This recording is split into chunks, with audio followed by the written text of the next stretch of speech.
Imaginez deux chefs de projet, même formation, même méthode, même outil, pourtant l'un livre un succès, l'autre un échec. Pourquoi? La réponse tient en un mot, l'adaptation. Dans le PMBOK 7, l'adaptation correspond à l'ajustement de l'approche de la gouvernance et des processus afin qu'ils soient plus appropriés à l'environnement du projet. Elle implique l'analyse et la modification intentionnelle de différents éléments du projet, comme les personnes, les processus ou les outils utilisés. L'objectif est de s'assurer que la manière de gérer le projet correspond réellement au contexte dans lequel il se déroule. Il explique que chaque projet possède un environnement spécifique. Les contraintes, les objectifs, les parties prenantes ou encore l'organisation peuvent être différents d'un projet à l'autre.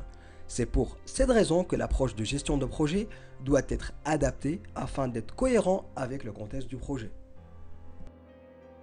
L'adaptation peut concerner plusieurs éléments du projet, par exemple l'approche de développement utilisée, le cycle de vie du projet, les processus appliqués ou encore les livrables attendus.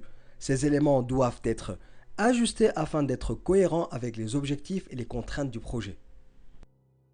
Selon le PMBOK, plusieurs éléments du projet peuvent être adaptés. Cela peut concerner les processus utilisés pour gérer le projet, les personnes impliquées, les outils utilisés ou encore les techniques appliquées.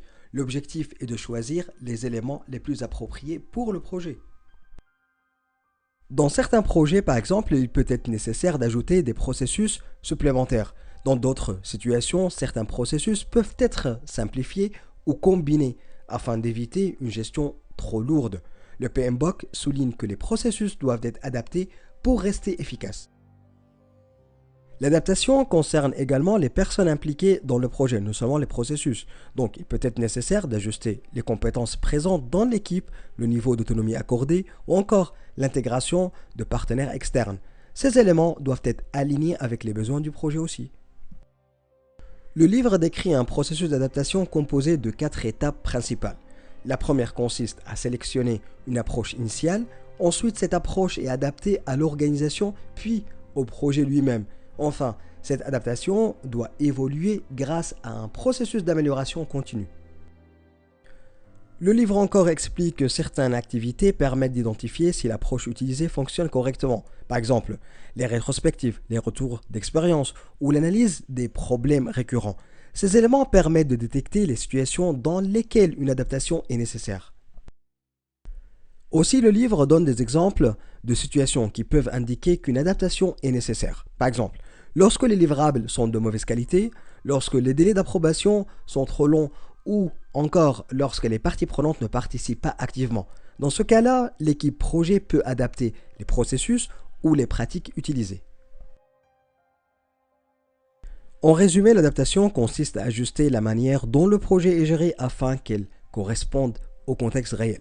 Elle permet d'améliorer la performance du projet en utilisant les bonnes pratiques de manière appropriée. Le PMBOK 7 insiste sur le fait qu'une méthode ne doit pas être appliquée de manière rigide, mais adaptée intelligemment. Merci d'avoir suivi cette présentation. Rappelle-toi toujours, plus tu aides les autres à réussir, plus tu réussis toi-même. D'ici là, et si vous avez des questions ou remarques, n'hésitez pas à me contacter par mail ou laissez directement vos commentaires en dessous de la vidéo. On se retrouve dans la prochaine.